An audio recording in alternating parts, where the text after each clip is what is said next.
I am ready! GMA Weather, serbisyong totoo ng GMA News. Mga kapuso, napanatili ng Typhoon Ineng ang lakas ito habang papalapit dyan sa extreme northern Luzon. Nakataas na ngayon ang Public Storm Warning Signal number 2 sa Batanes Group of Islands, dyan sa Cagayan, kabilang na ang Calayan at Babuyan Group of Islands. Kaya maging I am ready po sa masungit na panahon.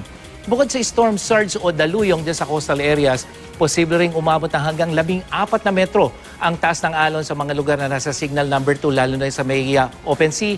Katumbas po yan ng mahigit 5 palapag ng gusali.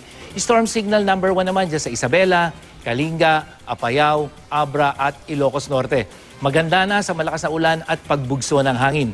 Posible namang umabot hanggang 4 na metro ang taas ng alon dahil sa papalapit na bagyo. Delikado rin pumalaot ang maliliit na sakyang pandagat dyan naman sa may eastern seaboard ng Central at Southern Luzon at sa seaboards ng Northern at Eastern Samar.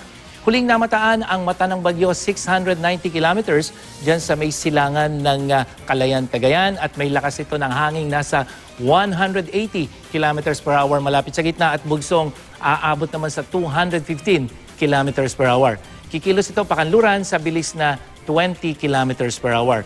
At sa latest pag-asa forecast track, mababa po yung tsansa nitong maglandfall dito sa may Northern Luzon. Pero lalapit ito ng gusto dyan sa may probinsya ng Batanes, araw ng Biyernes at dyan sa Sabado kung kailan pinakakaasahan ang hagupit ng bagyong Ineng.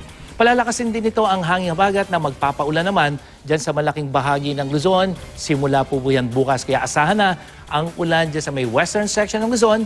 Buong Visayas naman ang posibleng ulanin, lalong-lalo na yung kanlurang bahagi. Habang sa Mindanao, may ulan din dyan sa may western section.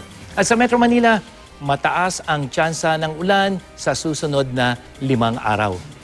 Yan ang latest mula sa GMA Weather. Ako po si Nathaniel Cruz. Magplano para sigurado. I am ready. Serbisyong totoo ng GMA News.